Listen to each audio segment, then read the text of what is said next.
বাংলাদেশের জমিদার বাড়িগুলো আমাদের দেশের ইতিহাসের এক সোনালী অধ্যায় ও স্থাপত্য কলার অনন্য নিদর্শন। মুঘল ও ব্রিটিশ শাসনামলে নির্মিত এই প্রাসাদগুলো তৎকালীন বাংলার আর্থসামাজিক অবস্থা, আভিজাত্য এবং সংস্কৃতির গল্প বলে। বাংলাদেশের জমিদার বাড়ির প্রধান বৈশিষ্ট্যগুলো হলো স্থাপত্যশৈলী। এই বাড়িগুলিতেও ইউরোপীয়, রেনেসাঁ, গ্রিক ও মুঘল স্থাপত্যের দারুণ মিশ্রণ দেখা যায়। চওড়া বারান্দা, বিশাল স্তম্ভ, কাঠের কারুকাজ ও শান বাঁধানো কাঠ এগুলোর মূল আকর্ষণ। সামাজিক অবস্থান: জমিদাররা প্রচুর জমির মালিক হতেন। বাড়িগুলোর সাথে সাধারণত বড় দিঘি, নাচঘর, মন্দির বা দরবার হল থাকত। বর্তমান অবস্থা: 1952 সালে জমিদার প্রথা বাতিলের পর বেশিরভাগ জমিদার ভারতে পাড়ি জমান। বর্তমানে প্রত্নতত্ত্ব অধিদপ্তরের অধীনে কিছু বাড়ি সংরক্ষিত হলেও অনেক বাড়ি সংস্কারের অভাবে ধ্বংসপ্রায়। আজ এমনই একটি জমিদার বাড়ির গল্প আপনাদের জানাবো। সম্পূর্ণ ভিডিওটি দেখতে থাকুন।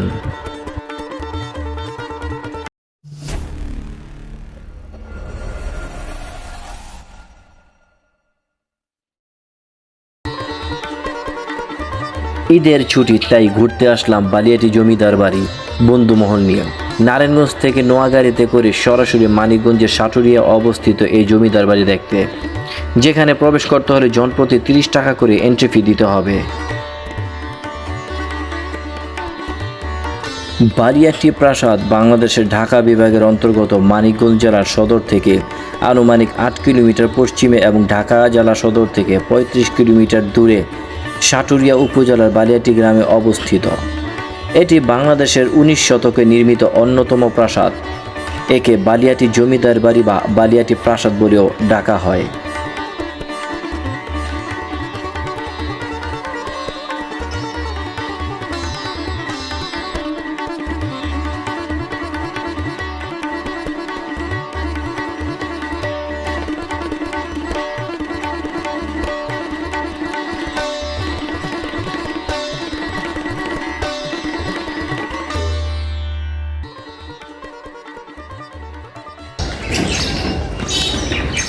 ভিউয়ার্স, আমি এই মুহূর্তে আছি বালিয়াটি জমিদার বাড়ি, যেটা মানিকগঞ্জ সাটুরিয়াতে অবস্থিত। খুবই সুন্দর এবং পরিপাটি এই জমিদার বাড়িটি।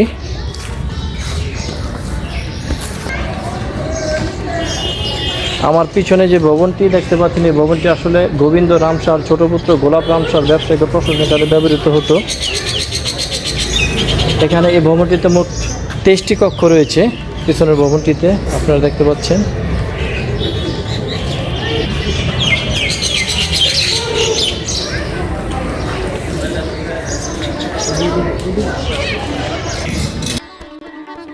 মোট 7টি স্থাপনা নিয়ে এই জমিদার বাড়িটি অবস্থিত। এই বালিয়াটি জমিদার বাড়ি বা প্রাসাদটির সবগুলো ভবন একসাথে স্থাপিত হয়নি। এই প্রাসাদের অন্তর্গত বিভিন্ন ভবন জমিদার পরিবারের বিভিন্ন উত্তরাধিকার কর্তৃক বিভিন্ন সময় স্থাপিত হয়েছিল। বর্তমানে কেন্দ্রীয় ব্লকটি জাদুঘর হিসেবে ব্যবহার করা হচ্ছে। এই প্রাসাদটি বাংলাদেশ প্রত্নতাত্ত্বিক বিভাগ কর্তৃক সংরক্ষিত ও পরিচালিত।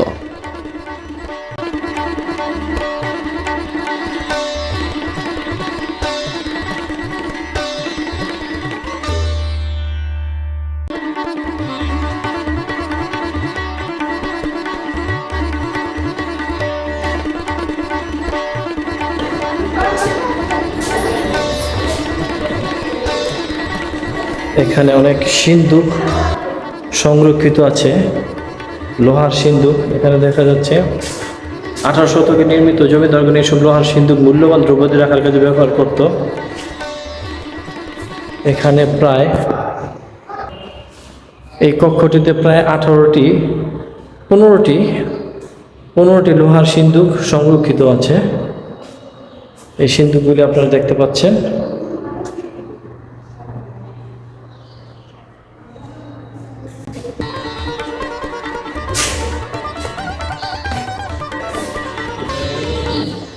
সুন্দর মোড়ানো সিঁড়ি কোঠা।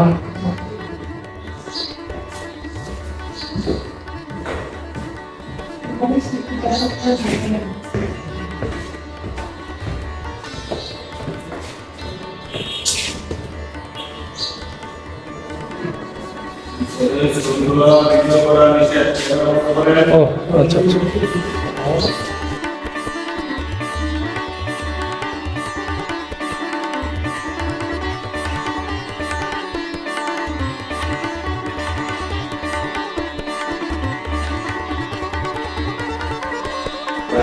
ভিতরে ছবি ভিডিও করা নিষেধ বিদায় ভিডিও করা সম্ভব হলো না, তাই হতাশার চিত্তে আমি বের হয়ে যাচ্ছি।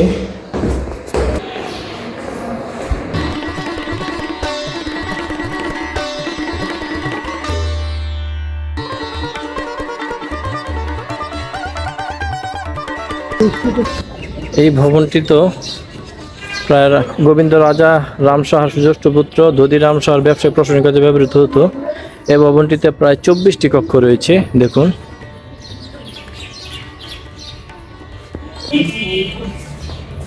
ও এখানে একটি লোহার মোড়ানো সিঁড়ি উপর ওঠা, যদিও এটি এখন বন্ধ আছে। গোবিন্দ রাম সাহা বালিয়াটি জমিদার পরিবারের গোড়াপত্তন করেন। 18 শতকের মাঝামাঝি সময় তিনি লবণের বণিক ছিলেন। জমিদার পরিবারের বিভিন্ন উত্তরাধিকারের মধ্যে কিশোরীলাল রায় চৌধুরী, রায় বাহাদুর, হরেন্দ্র কুমার রায় চৌধুরী তৎকালীন শিক্ষা খাতে উন্নয়নের জন্য বিখ্যাত ছিলেন।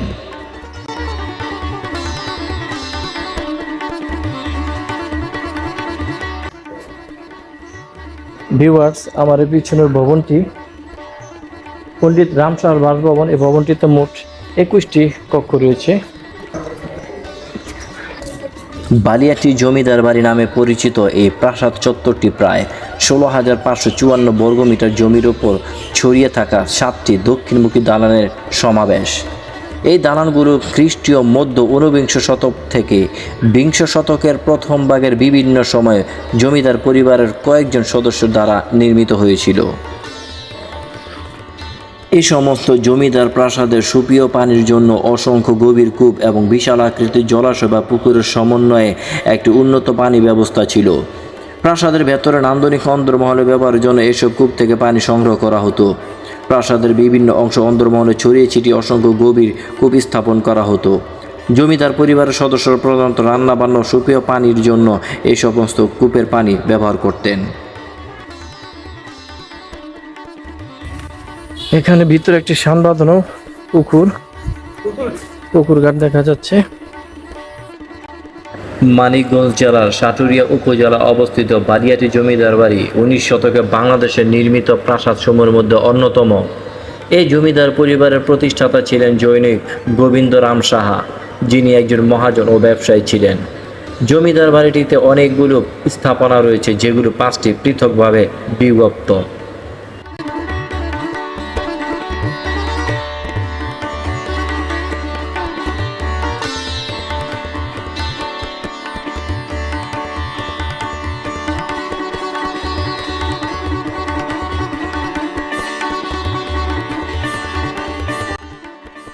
সর্বমোট 8টি সুবিশাল দ্বিতল ও ত্রিতল স্থাপনা রয়েছে।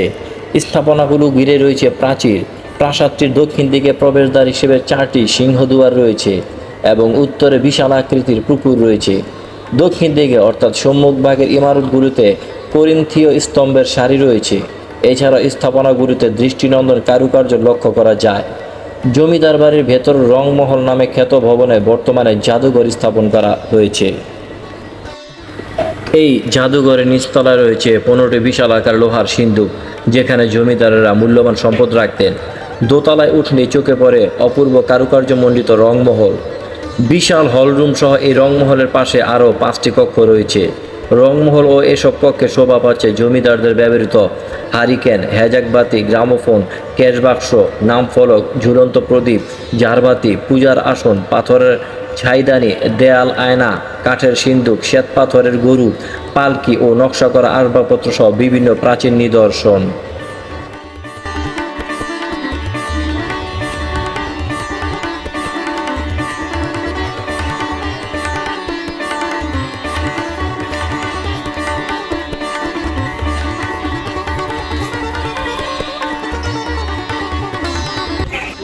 ভিউয়ার্স, এটা হলো জমিদারদের ব্যবহৃত শৌচাগার বা টয়লেট।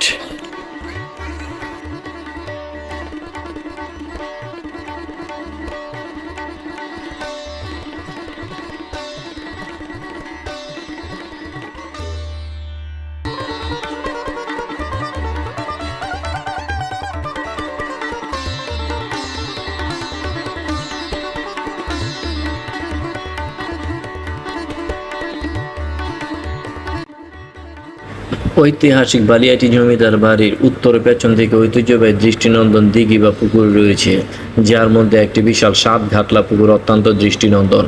প্রায় 5.88 একর জায়গা জুড়ে বিস্তৃত এই রাজকীয় প্রাসাদের অন্দরমহলের শীতল পরিবেশ এবং পেছনের পুকুরঘাটের স্থাপত্য শৈলী দর্শনার্থীদের প্রধান আকর্ষণের কেন্দ্রবিন্দু। 19 শতকের স্থাপত্যশৈলীর অন্যতম নিদর্শন এই প্রাসাদ চত্বরের পুকুরটি দর্শনার্থীদের কাছে প্রধান আকর্ষণগুলোর একটি।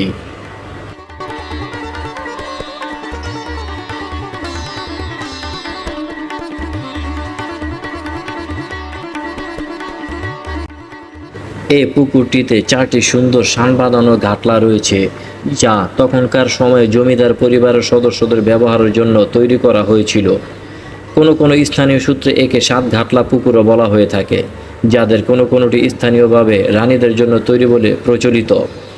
পুকুর সহ পুরো জমিদার বাড়ির এলাকাটি একটি সুউচ্চ সীমানা প্রাচীর দিয়ে ঘেরা। পুকুরের চারপাশের শান্ত ও সবুজ পরিবেশ পর্যটকদের দারুণভাবে আকৃষ্ট করে। বালিয়াটি জমিদার বাড়ি সকাল 10টা থেকে সন্ধ্যা 6টা পর্যন্ত এবং শীতকালে সকাল 9টা থেকে বিকেল 5টা পর্যন্ত দর্শনার্থীদের জন্য উন্মুক্ত থাকে। শুক্রবার বাদে বছরের অন্যান্য দিন দুপুর 1টা থেকে 1টা 30 মিনিট পর্যন্ত সাময়িক বিরতিতে জমিদার বাড়ি বন্ধ থাকে। প্রতি শুক্রবার দুপুর 12টা থেকে 2টা পর্যন্ত নামাজের জন্য জমিদার বাড়ি সাময়িক বন্ধ থাকে। প্রতি রবিবার পূর্ণ দিবস ও সোমবার অর্ধ দিবস ছাড়াও সকল সরকারি ছুটির দিন বালিয়াটি জমিদার বাড়ি দর্শনার্থীদের জন্য বন্ধ থাকে। বালিয়াটি জমিদার বাড়িতে প্রবেশের জন্য জনপ্রতি 30 টাকা প্রবেশ মূল্য এবং বিদেশি নাগরিকদের জন্য জনপ্রতি 200 টাকা প্রদান করতে হয়।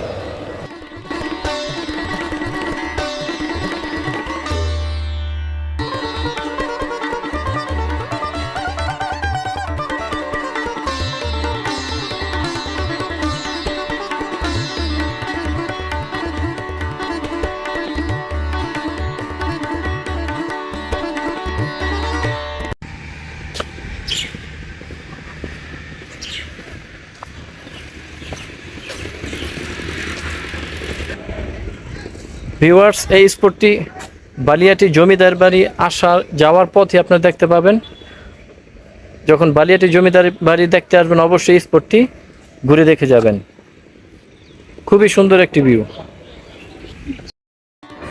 বন্ধুরা, আজকের মতো এখানেই বিদায়। আবার দেখা হবে নতুন কোনো ভিডিও নিয়ে। সে পর্যন্ত ভালো থাকুন। ভিডিওটি ভালো লাগলে লাইক, কমেন্ট, শেয়ার করুন। চ্যানেলটি অবশ্যই সাবস্ক্রাইব করতে ভুলবেন না। বিশ্বকে জানুন, দেশকে ভালোবাসুন। আল্লাহ হাফেজ।